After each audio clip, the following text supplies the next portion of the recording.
Assalamualaikum warahmatullahi wabarakatuh. Salam dan bahagia Ibu dan Bapak guru hebat.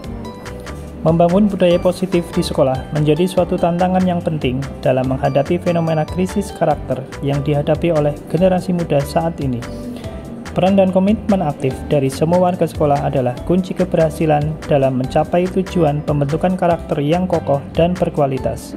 Bersama saya Jayanto, CKP Angkatan 11 dari Provinsi Jawa Barat, berikut aksi nyata Modul 1.4 Budaya Positif.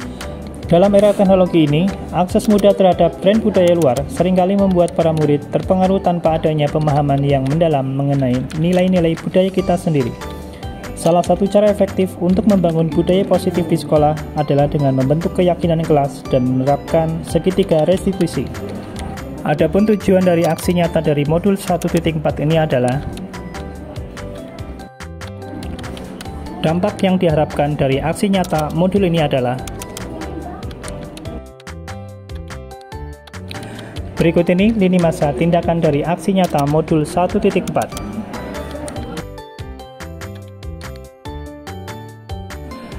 Dukungan yang dibutuhkan pada aksi nyata Modul 1.4 ini adalah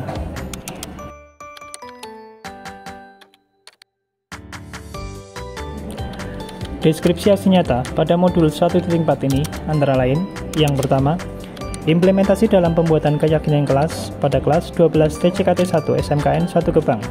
Yang kedua, kegiatan diseminasi budaya positif di SMKN 1 Gebang pada tanggal 26 Agustus 2024. Berikut ini dokumentasi kegiatan implementasi pembuatan keyakinan kelas. Berikut ini dokumentasi kegiatan diseminasi budaya positif di SMKN 1 Gebang. Berikut ini dokumentasi hasil umpan balik rekan sejawat.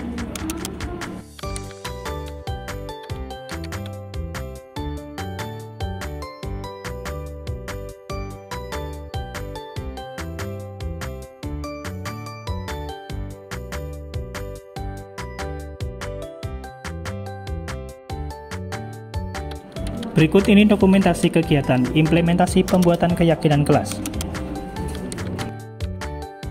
Assalamualaikum warahmatullahi wabarakatuh. Waalaikumsalam warahmatullahi wabarakatuh. Selamat siang. Siang. Bagaimana kabar Anda hari ini? Alhamdulillah baik, sehat semua ya. Sudah makan siang? Sudah. Oke, jadi kalau sudah makan siang kita fokus ke materi. Ada kata-kata hari ini, tadi katanya Ilham mau, oh bukan, kalau bukan ya saya Ham ya. Saya punya pantun buat Anda. Belum. Pagi-pagi buka laptop. Kabel rapi, jaringan pun lancar. Anak TKC pintar dan hebat. Belajar tekun, kesuksesan pasti didapat. Ada satu lagi. Setting server, cek konfigurasi. Jangan lupa backup data. Semangat belajar tiada henti. Anak TKC pasti bisa. Oke. Sebelum kita memulai materi di semester yang baru ini, kita akan membuat sebuah keyakinan kelas. Mungkin di antara Anda sudah beberapa yang tahu, keyakinan kelas ini agak berbeda dengan peraturan kelas. Kalau peraturan kelas mungkin Anda sudah sering mendengar, peraturan kelas ini lebih bersifat instruksional. Kalau Anda melanggar peraturan kelas, biasanya mendapatkan sanksi atau hukuman. Nah, ini kita akan membuat sebuah keyakinan kelas, lebih bersifat ke nilai-nilai kebaikan, nilai-nilai kebajikan. Nah, sebelum ke keyakinan kelas, saya ingin menanyakan ke diri Anda dulu. Kira-kira nih, setelah Anda naik di kelas 3 ini, Anda ini ingin dikenal sebagai siswa yang seperti apa? Contohnya misal Mega ingin dikenal sebagai anak yang rajin, yang baik, yang seperti apa gitu? Apakah ingin dikenal sebagai orang yang tegas, yang pintar, dan seterusnya? Silakan nanti Anda pikirkan itu. Jadi Anda ingin dikenal sebagai anak yang seperti apa gitu. Gitu ya. Bisa dibayangkan itu? Oke. Nanti saya akan share link untuk mengisi itu.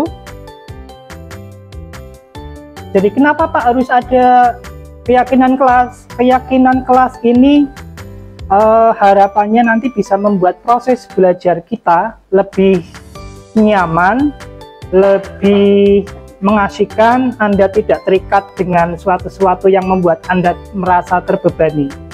Jadi kita akan mencoba membuat sesuatu yang lebih nyaman. Jadi Anda itu lingkungan belajarnya jadi positif, lebih nyaman, lebih mudah menerima materi dari Bapak Ibu Guru.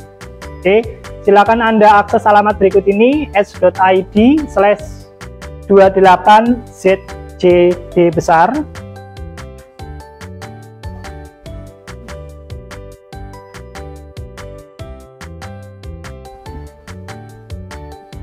Di sana ada keyakinan kelas.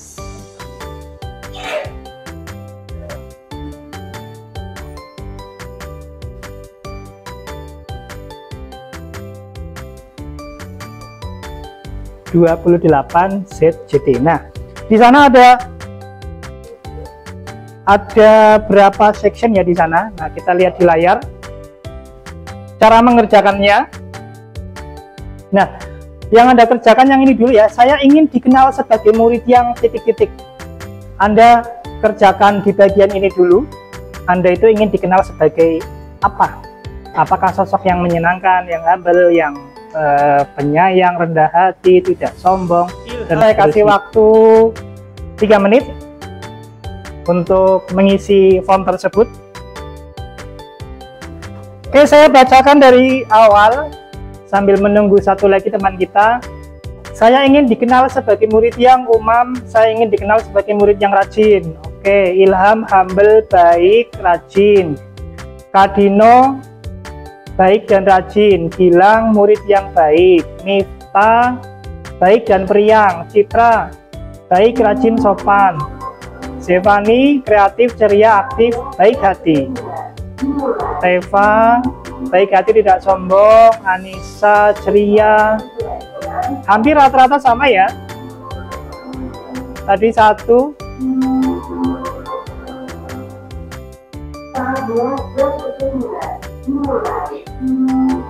Oke, 1 ini Cindy Fateka. Ada tambahannya Cindy. Disiplin. Sisanya sama, baik, rajin, sopan, tidak sombong, berwibawa. Dina. Oke, semuanya hampir sama. Putri, saya ingin dikenal saya ingin dikenal sebagai murid yang rajin dan baik hati. Oke, terima kasih atas partisipasinya. Kemudian saya ingin membagikan kertas yang sudah berisi nilai kebajikan. Tolong dibagikan. Di sana ada berisi nilai-nilai kebajikan. Nilai kebajikan itu apa, Pak? Nilai kebajikan itu nilai-nilai yang ini ya, yang membuat kita jadi lebih baik. Jadi sikap positif nilai kebajikan itu.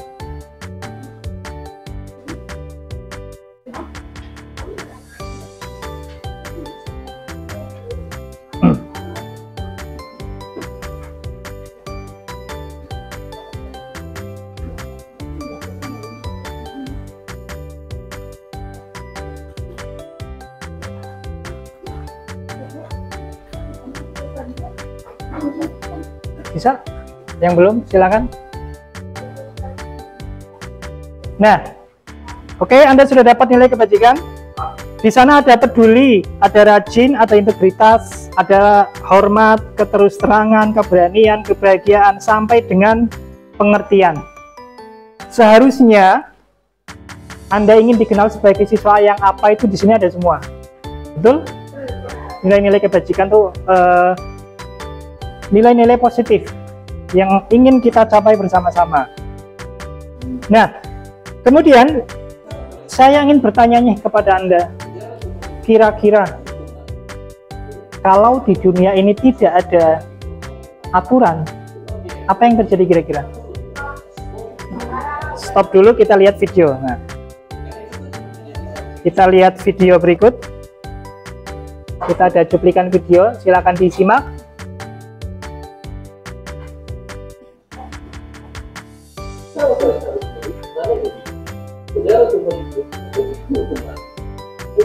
Coba jawab dengan alasan kalian di kolom komentar.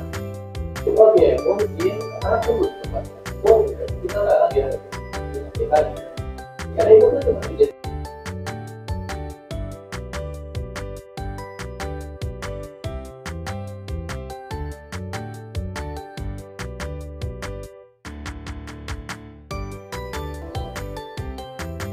Oke, itu tadi video tentang bagaimana dunia jika tidak ada aturan. Nah, sekarang saya tanya, kira-kira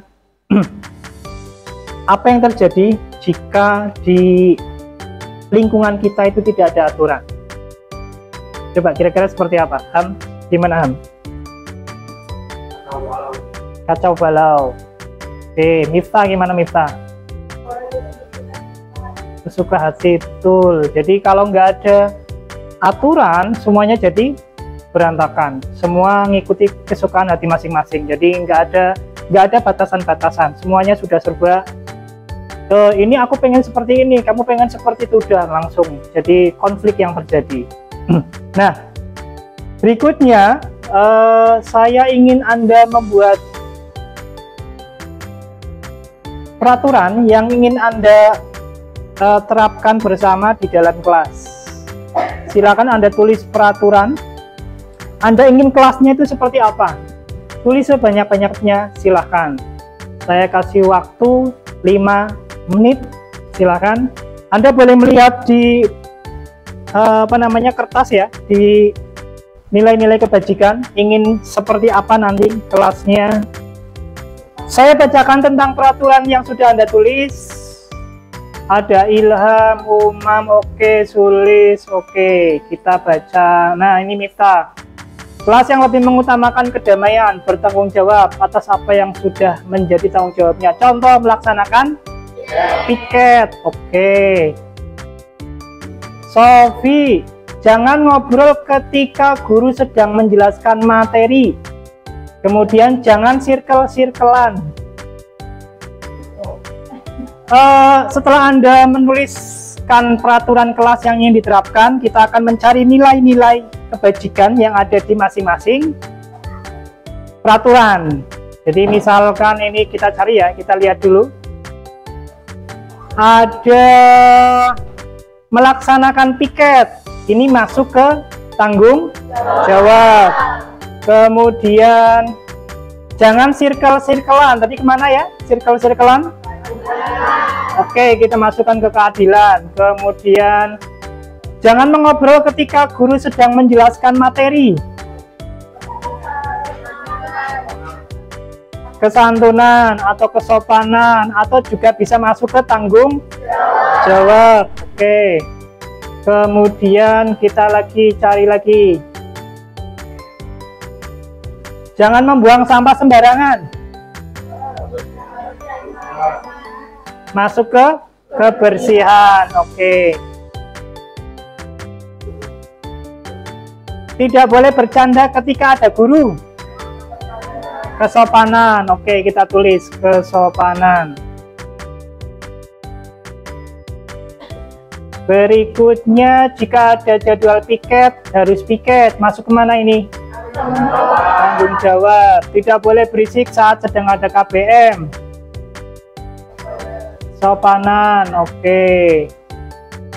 Hampir terus ke bawah, hampir sama ya. Tidak boleh membawa musik box di lab. Masuk ke keteraturan, oke. Oke. Jadi nilai-nilai kebajikan ini yang sudah kita sepakati, yang sudah kita masukkan ke dalam keyakinan kelas. Ada kesopanan, ada kesantunan, kebersihan, tanggung jawab, gotong royong, kedamaian, keadilan, dan keteraturan. Ini akan kita gunakan sebagai keyakinan kelas. Sepakat? Oke, nanti akan saya cetak dan nanti masing-masing dari Anda silakan ke depan akan kita tanda tangani dokumennya. Dokumen keyakinan kelas. Oke, berikut keyakinan kelasnya. Ada kebersihan, tanggung jawab, gotong royong. Nanti masing-masing dari Anda silakan maju ke depan untuk tanda. Perwakilan yuk, maju yuk ke depan yuk. Yuk.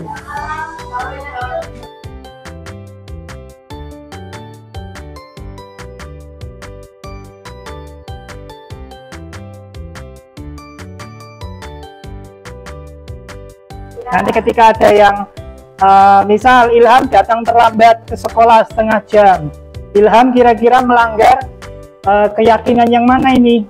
Yang mana kira-kira kalau terlambat datang ke kelas Ham? Tanggung jawab Ilham sebagai siswa datang tepat waktu. Nanti kita akan carikan segitiga restitusinya, bagaimana solusinya. Gitu ya? Ya. Oke. Terima kasih, semoga keyakinan kelas hari ini bisa membuat Anda nanti belajar di kelas lebih nyaman, lebih bisa mendapatkan materi yang lebih jelas, nyaman, tentram, damai, dan seterusnya. Jadi membuat Anda bisa lebih betah di kelas.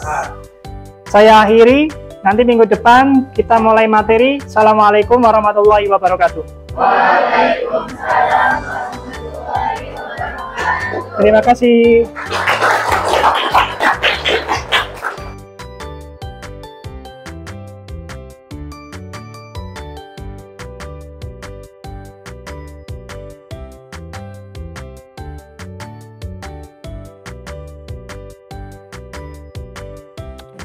Berikut ini dokumentasi kegiatan diseminasi budaya positif di SMKN 1 Gebang. Bismillahirrahmanirrahim. Assalamualaikum warahmatullahi wabarakatuh. Waalaikumsalam warahmatullahi wabarakatuh. Alhamdulillah wa syukurillah la haula wala quwata illa billah. Amma ba'du. Selamat pagi teman-teman semua. Pada kesempatan kali ini kita berkumpul dalam kegiatan diseminasi budaya positif yang posisi kontrol dan segitiga restitusi yang akan disampaikan oleh Pak Jai. Alhamdulillah pada kesempatan ini kita berada di dalam keadaan yang sehat walafiat. Bersyukur sekali Allah telah memberikan kesempatan ini untuk kita semua dalam kegiatan diseminasi ini. Salawat dan salam semoga tercurah limpahkan kepada junjungan kita Nabi besar Muhammad SAW, kepada keluarganya, kepada sahabatnya, dan mudah-mudahan syafaatnya sampai kepada kita semua. Bapak Ibu, tidak memperpanjang waktu, kita singkatkan waktunya biar cepat selesai. Pada kali ini Pak Jayanto sebagai calon guru penggerak angkatan 11 akan memaparkan tentang budaya positifnya. Waktu dan tempat disilahkan. Terima kasih Bu.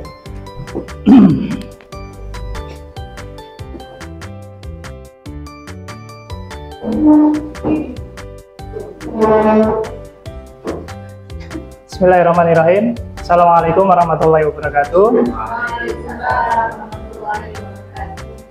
Selamat pagi Bapak Ibu Guru hebat. Bagaimana kabarnya hari ini? Alhamdulillah sehat. Pada kesempatan hari ini kita ingin berbagi Bapak Ibu. Saya ingin berbagi pengalaman, berbagi yang sudah kita pelajari di pendidikan guru penggerak angkatan 11. Kebetulan saya dan Bu Oja jadi peserta di angkatan 11. Dan ini saya akan membagi pengalaman kami dalam materi budaya positif, terutama pada posisi kontrol dan segitiga restitusi. Sebelum saya mulai Bapak Ibu, saya ada sedikit pantun. Belum. Pergi ke pasar membeli baju, Jangan lupa membeli sepatu. Selamat datang Bapak Ibu Guru. Mari bersama belajar disiplin positif yang baru. Ada satu lagi.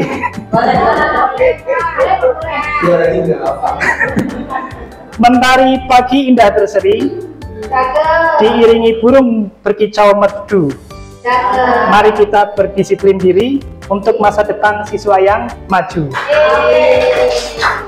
Baik, terima kasih. Berikutnya saya ingin menjelaskan tentang definisi disiplin Bapak Ibu. Bapak Ibu pasti sudah paham apa itu disiplin. Banyak anggapan bahwa disiplin itu lebih ada kaitannya dengan tata tertib, teratur, dan kepatuhan pada peraturan ya. Kemudian ada yang mengsangkut pautkan bahwa disiplin itu erat hubungannya dengan hukuman. Padahal sebetulnya berbeda, karena belajar tentang disiplin positif itu tidak harus dengan hukuman. Salah satu hukuman itu salah satu alternatif terakhir ketika kita menerapkan disiplin positif gitu. Kemudian seseorang memiliki disiplin diri berarti mereka bisa bertanggung jawab dan bisa melakukan apa yang tindakan mereka itu mencerminkan nilai-nilai kebajikan universal. Nah, di sini ada pertanyaan Bapak Ibu. Saya ingin bertanya, apa yang terjadi jika di sekolah kita tidak ada aturan Bapak Ibu? Jadi di sekolah kita tidak ada surat teguran, tidak ada atasan yang memberikan reward kepada kita yang datang tepat waktu. Kira-kira apakah Bapak Ibu akan tetap datang ke sekolah tepat waktu? Bagaimana kira-kira? Ya, mungkin dari saya ya Pak, walaupun tidak ada aturan, karena kita memiliki tugas tertentu di sekolah, otomatis ya diusahakan untuk tepat waktu walaupun berjalan. Siap, terima kasih Bu Oja. Jadi plus pada Bu Oja, terima kasih. Betul Bapak Ibu, kita sebagai guru harus memberi contoh yang teladan yang baik kepada murid-murid kita. Jadi dengan datang tepat waktu kita menunjukkan bahwa kita memiliki tanggung jawab kepada siswa kita. Kemudian ada 5 posisi kontrol di sini dari teori Dr. William Glasser. Bapak Ibu, Diana Gosen itu pernah menuliskan dalam bukunya Restitution Restructuring School Disiplin. Ada 5 posisi kontrol. Yang pertama ada posisi penghukum. Posisi penghukum ini yang boleh dikatakan banyak diterapkan oleh Bapak Ibu guru. Pada posisi ini kita sebagai guru itu menganggap bahwa hukuman itu mempercepat penyelesaian masalah tanpa memikirkan dampak buruk yang ditimbulkan. Jadi ketika kita sebagai guru berada pada posisi penghukum, itu lebih banyak dampak lebih buruknya. Bisa jadi nanti murid akan mengalami keterpurukan mental, kemudian lunturnya kepercayaan diri dan seterusnya gitu. Kemudian posisi berikutnya itu ada pembuat rasa bersalah. Nanti kita contohkan di video terakhir. Pada posisi ini guru akan berkata lemah lembut. Jadi lemah lembut perkataannya tapi menusuk. Langsung menusuk. Jadi pada posisi ini guru akan menciptakan keheningan yang membuat orang lain merasa tidak nyaman. Pada posisi ini sama ada dampak dari posisi pembuat rasa bersalah, meskipun tak sebesar dampak ketika kita kita sebagai posisinya pemberi penghukum. Jadi salah satu dampaknya itu murid merasa tertekan, kemudian tiba-tiba meletus amarahnya dan seterusnya. Kemudian posisi berikutnya adalah posisi kita sebagai teman. Pada posisi ini, guru akan tetap berupaya mengontrol melalui persuasi. Jadi kita sebagai guru akan akrab kepada siswa layaknya sebagai teman mereka. kemudian gesturnya mungkin kita sedikit melucu, jadi siswa pun menganggap kita sebagai temannya sendiri. Pada posisi ini ada beberapa dampak. Kadang murid akan berlaku baik hanya kepada guru tertentu, nggak semua guru. Berikutnya ada posisi pemantau atau pengawas. Pada posisi ini kita lebih segala yang kita ucapkan itu sesuai dengan peraturan-peraturan dan konsekuensi. Kemudian kita lebih suka menggunakan sanksi atau konsekuensi terhadap tindakan yang dilakukan oleh siswa. Kemudian akibat dari kontrol ini, murid memahami sanksi yang harus dijalankan karena telah melanggar suatu aturan di sekolah. Berikutnya Bapak Ibu ada posisi manajer, posisi yang kelima. Posisi inilah yang diinginkan oleh pendidikan kita seperti ini. Jadi posisi di mana guru melakukan sesuatu bersama murid, mempersilahkan murid untuk mempertanggungjawabkan perilakunya, mendukung murid agar dapat menemukan solusi atas permasalahan sendiri. Pada posisi kontrol sebagai manajer, siswa ini akan memiliki identitas positif. Jadi siswa lebih percaya diri, lebih bertanggung jawab dalam melakukan segala hal. Ini ada tabel Bapak Ibu. Tabel yang pertama tadi ini penghukum, pembuat rasa bersalah. Dua posisi kontrol ini sebagai penghukum dan pembuat rasa bersalah ini, siswa itu lebih cenderung mengikuti karena mereka merasa, saya daripada kena hukum, lebih baik saya ikuti. Kemudian ada posisi sebagai teman dan sebagai pemantau. Jadi siswa itu melakukan apa yang kita harapkan karena mereka menginginkan suatu imbalan, atau mungkin juga karena ketergantungan dengan orang lain. Nah, posisi yang terakhir ini yang posisi yang ideal bagi seorang guru itu adalah sebagai manajer. Jadi di sana nanti diharapkan nanti siswa bisa menghargai diri sendiri. Nah, kemudian posisi kita ini kira-kira selama ini sebagai apa Bapak Ibu? Posisi kita selama ini Teman. sebagai teman. Kalau saya teman. Kira-kira sebagai apa Bapak Ibu? Teman.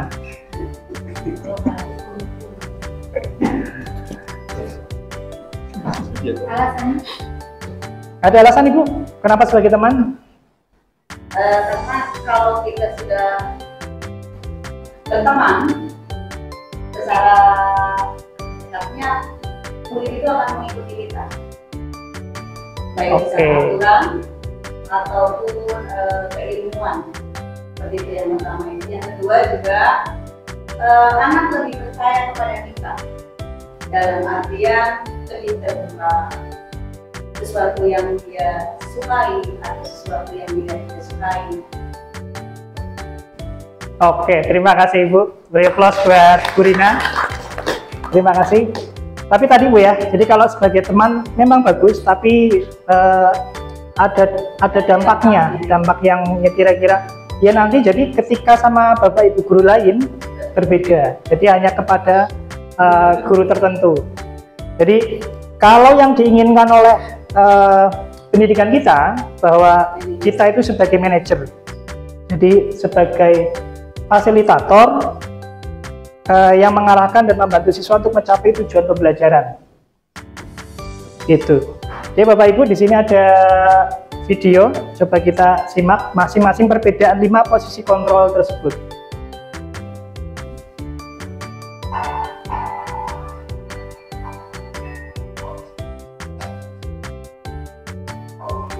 Biasanya.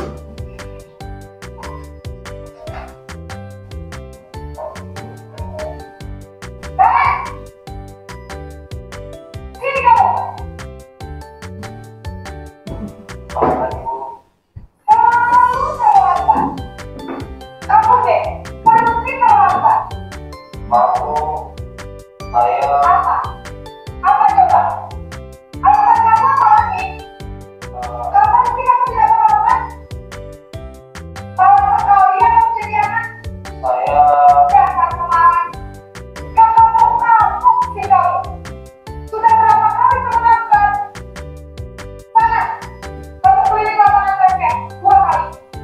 Kenapa saya harus ke awal kelas ya, Bu?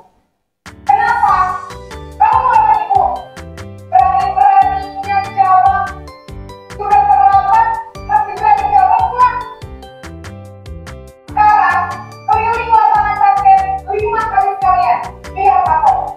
Mas, pergi ke lapangan basket.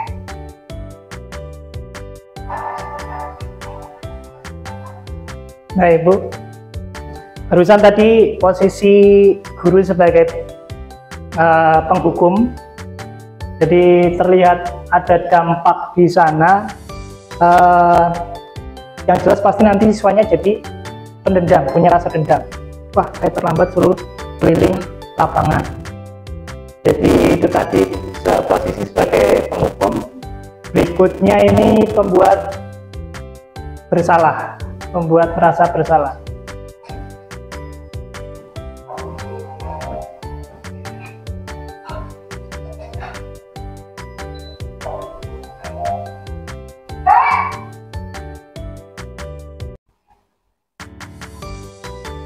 Apa Ibu? Naren, kamu kenapa terlambat lagi, nak? Ya Tuhan, Naren. Kamu senang ya bikin ibu susah ya? Nah ini, Nanti ibu yang ketemu bapak kepala sekolah, nak. tegur kepala sekolah. Ya, ibu yang bisa meminta kamu. Tuh, gimana ini? Maaf, Bu. Lu Gusti Naren. Kamu suka ya kalau ibu tegur bapak kepala sekolah? Terus, kan ibu harus tulis apa ya, ibu absen? Nah, jadi siswa merasa bersalah. Ibu harus apa coba? Maaf, Bu. Maaf. Nah, ini siswa ini jadi merasa bersalah. Kali nanti bisa lagi ya, nak ya. Ibu tidak akan apa-apa lagi kalau ngomong gini terus. Bisa jatuhan kalau ibu tegur bapak kepala sekolah. Sekarang cepat kelas. Maaf ya, Bu. Omongannya lembut, tapi nyelekit. Nah, berikutnya sebagai posisi sebagai teman.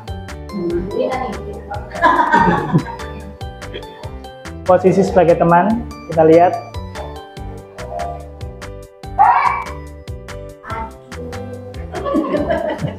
Satu gitu tuh.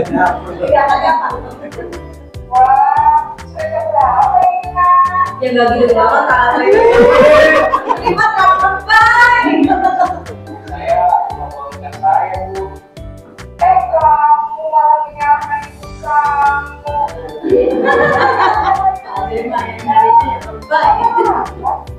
Siswanya jadi terlihat nyantai, senyum.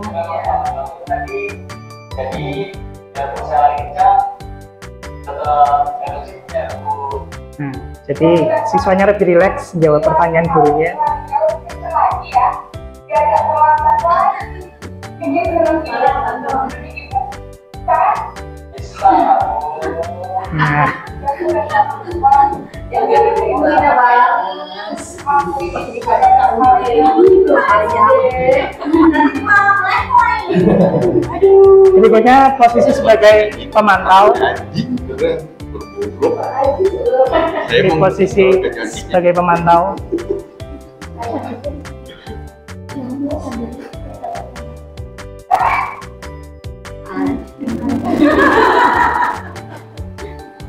Apa Ibu?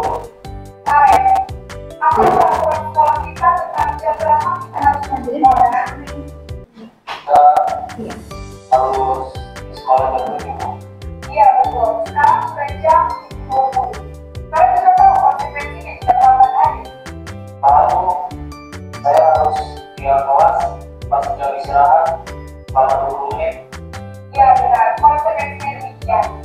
Jadi nanti jam 9.30 pas istirahat, kamu harus tinggal di kelas. Kerjakan tugas lapangan untuk ketinggalan rumah. Ya. Baik, Bu. Nah, di posisi sebagai pemantau ini, siswa jadi tahu bisa menghitung. Saya terlambat 20 menit, maka konsekuensi saya apa? Tinggal di dalam kelas selama istirahat mengerjakan tugas. Jadi siswa itu jadi punya, dia bisa menghitung nih konsekuensi keterlambatan itu apa. Jadi perbedaannya di situ, tapi jadi siswa jadi nanti serba menghitung, saya kalau terlambat kena konsekuensi, kalau saya bisa berprestasi juara saya dapat penghargaan reward gitu. Jadi masih ketergantungan bukan karena internal tapi karena faktor eksternal. Sedangkan yang diharapkan ini siswa memiliki motivasi dari internal, dari diri dia sendiri. Berikutnya Bapak Ibu, posisi manajer.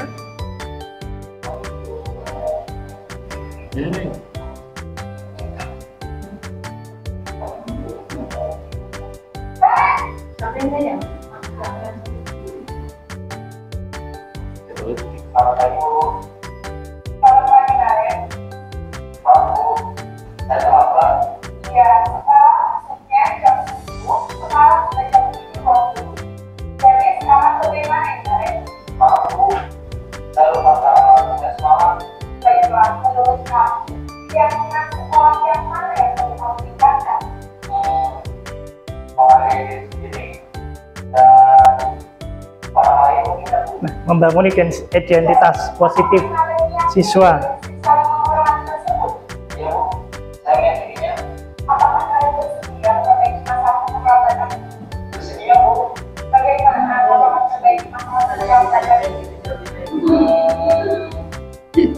Saya akan coba untuk tidak lupa menjawab alam saya. Baik, kalau menjawab di rumah, ada orang yang kira-kira bisa langsung mengingatkan ya? Ada Bu, anak saya, Kak Emma. Ada lagi selain Kak Emma? Selain Kak Emma, ada ibu saya. Baik, jadi yang mengingatkan Anda adalah Kak Emma dan ibu kalian. Kira-kira akan baca alam sama Anda? Selama sekolah, akan segera saya lakukan. Baik, jadi saya akan dan akan mendapat bersama dari bunda saya. Tegaskan kendali.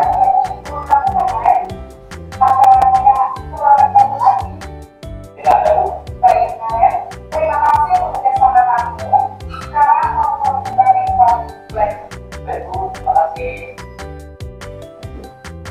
Nah itu tadi Bapak Ibu sebagai posisi sebagai manajer. Ketika guru sebagai posisi manajer ini, identitas positif siswa dibangun. Jadi siswa nanti bisa mandiri, bertanggung jawab. Memang tidak mudah untuk jadi posisi di manajer, tapi dengan terus berlatih dan kita terus mempercayakan kepada murid bahwa murid itu bisa mandiri dan bertanggung jawab, insya Allah nanti Bapak Ibu terbiasa dengan posisi manajer.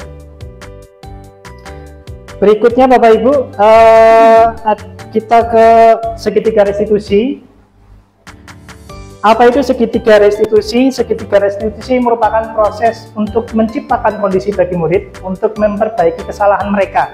Jadi pada proses segitiga restitusi ini ada dialog yang dilakukan oleh guru, entah guru, orang tua, dan biasanya Bapak Ibu yang inilah zaman sekarang ini sudah mulai belajar ilmu parenting. Ketika ke anak sendiri di rumah, biasanya menerapkan segitiga restitusi ini. Jadi dengan diterapkannya segitiga restitusi ini tujuannya siswa, murid jadi lebih mandiri dan bertanggung jawab. Pada segitiga restitusi ini ada 3 tahapan Bapak Ibu. Yang pertama adalah menstabilkan identitas, berikutnya adalah validasi tindakan yang salah, dan yang terakhir adalah menanyakan keyakinan. Pada menstabilkan identitas, ada beberapa pertanyaan yang sering muncul, yang sering diucapkan oleh kita sebagai guru, bahwa biasanya seperti ini, setiap orang pernah melakukan kesalahan kok, atau kamu bukan satu-satunya yang pernah melakukan kesalahan ini. Itu pada tahap menstabilkan identitas. Berikutnya, pada tahap validasi tindakan yang salah, itu pertanyaan yang biasanya diungkapkan oleh guru, kamu tentu punya alasan kenapa melakukan kesalahan ini. Atau ada cara yang lebih efektif gak untuk mendapatkan apa yang kamu butuhkan? Ini pertanyaan yang sering muncul. Kemudian menanyakan keyakinan, pertanyaan yang biasa diungkapkan oleh guru adalah nilai-nilai apa ini yang telah kita sepakati bersama. Kemudian kamu ingin menjadi seorang yang seperti apa? Gitu. Pada langkah menstabilkan identitas, Ini adalah tujuannya untuk membuat anak yang tadinya merasa gagal karena berbuat salah terhadap dirinya.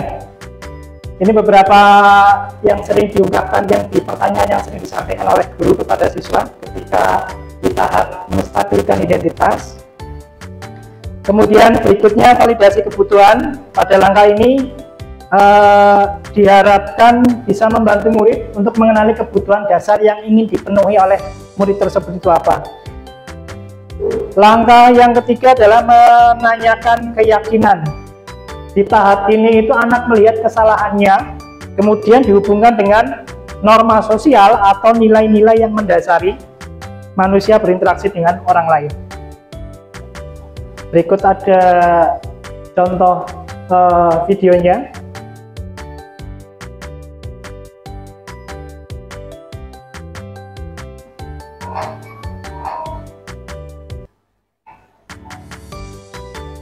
Ini contoh penerapan segitiga restitusi, Bapak Ibu.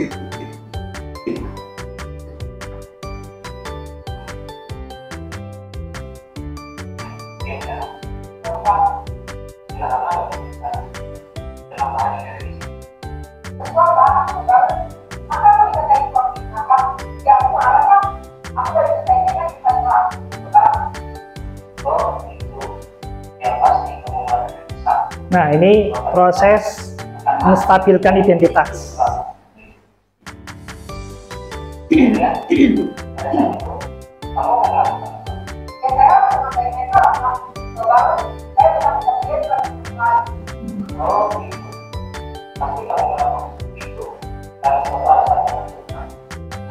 Nah, ini menanyakan validasi tindakan yang salah.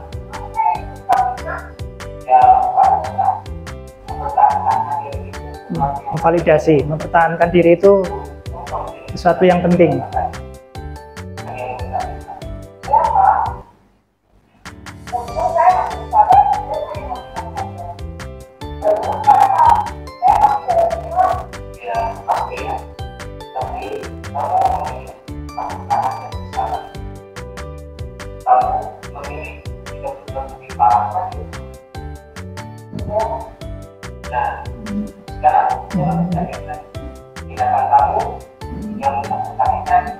Enggak, maksudnya diasihkan.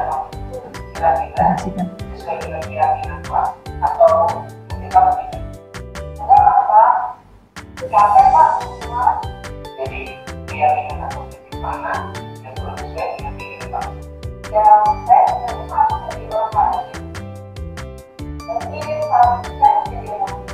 ini menanyakan keyakinan ya tadi ya.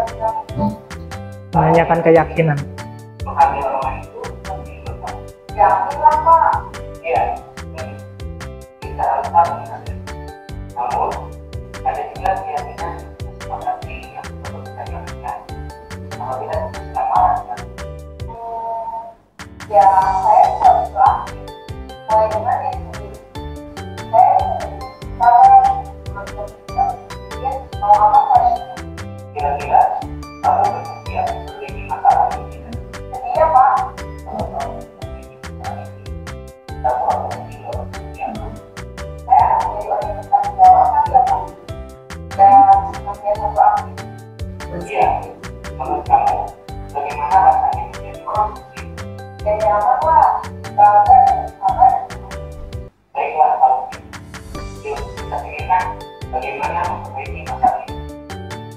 Oke, itu contoh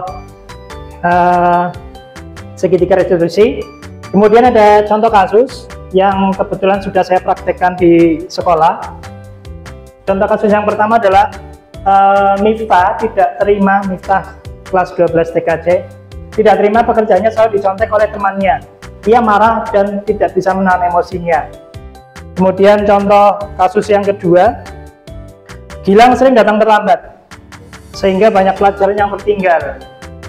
Dan ini salah satu contoh penyelesaian masalahnya menggunakan segitiga restitusi.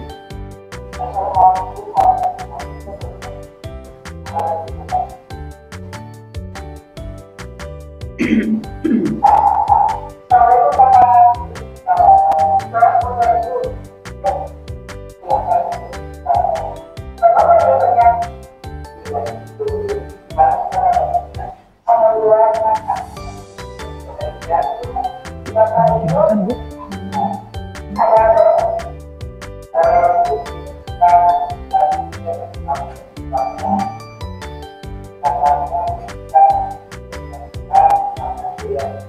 Ada nggak? Bukan, dia kalau itu terus berbangun sama dia bebas.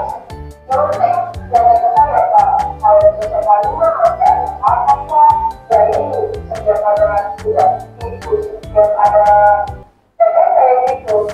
Kalau saya ada masih mendengar dia mah bilangnya saya kerja, saya berusaha dan tiap orang itu Pak.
Nah, kita lanjut, kita percepat saja.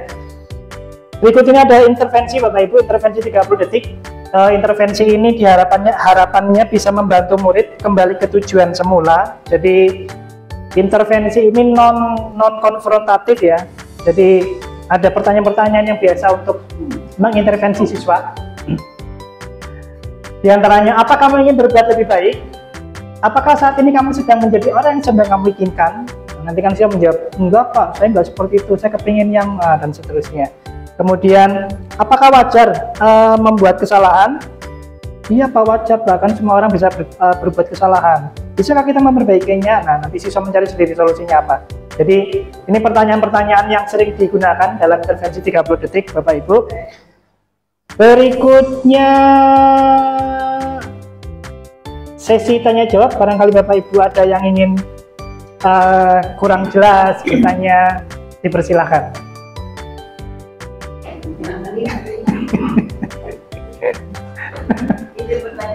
Silakan Ibu.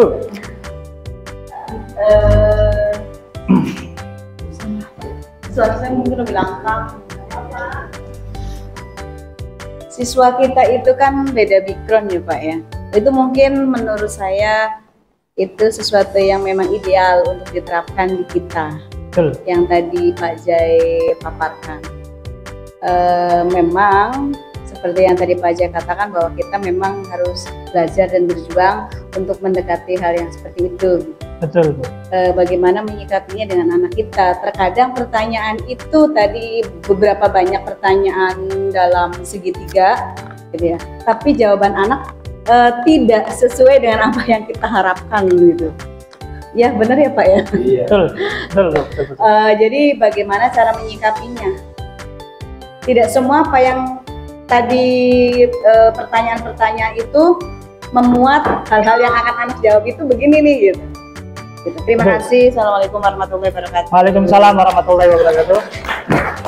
Teori sama prakteknya beda. Ya, Terima kasih Ibu, Bu Rina, luar biasa pertanyaannya. Jadi betul Bu, memang bagaimana kita menyikapinya. Kadang apa yang kita tanyakan tuh jawabannya di luar prediksi kita, di luar prediksi BMKG, di luar Nurul.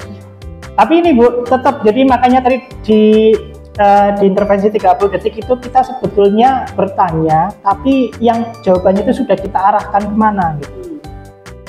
Dan saya yakin kalau kita terus-menerus mengintervensi ke anak, dalam arti intervensi yang non-konfrontatif itu tadi Bu ya, anak itu nanti oke lah pertama kali dia masih tidak mau membuka diri, kedua, ketiga, keempat, nanti lama-kelamaan dia pasti akan membuka diri. Pasti seperti itu.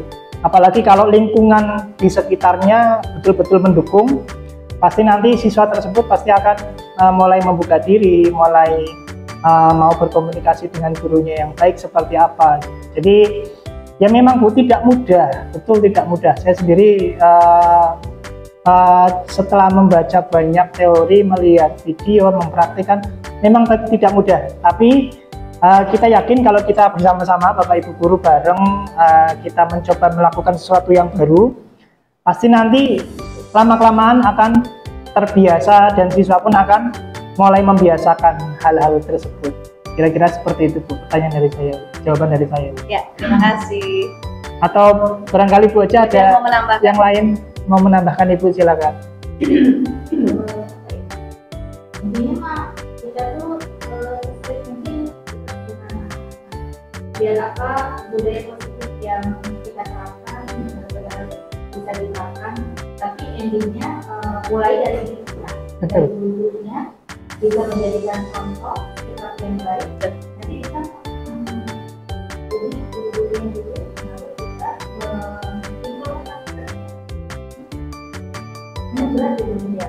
Berat ya, jadi figur dulu ya.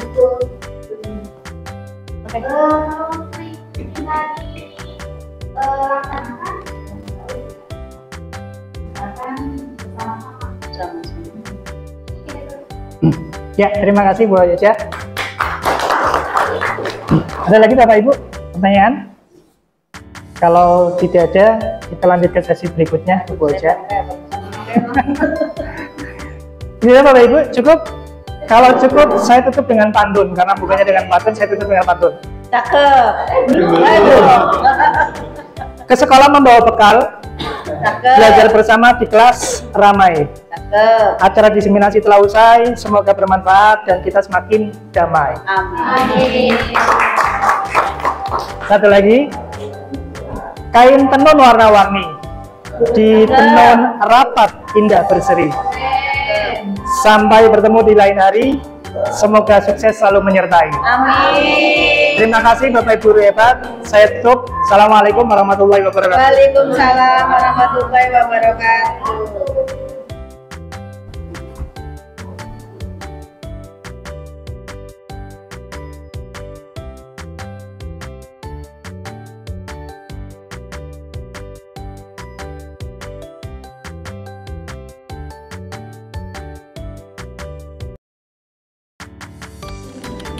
Berikut ini dokumentasi hasil umpan balik rekan sejawat.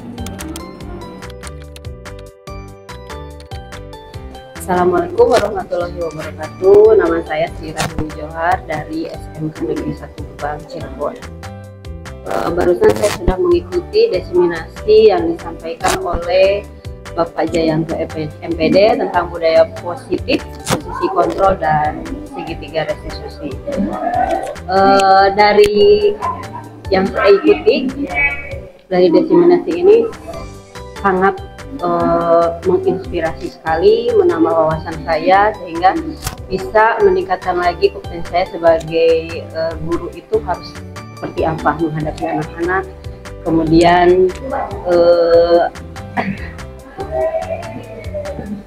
lebih profesional lagi seperti itu. Yang jelas sangat bermanfaat sekali. Terima kasih. Assalamualaikum warahmatullahi wabarakatuh.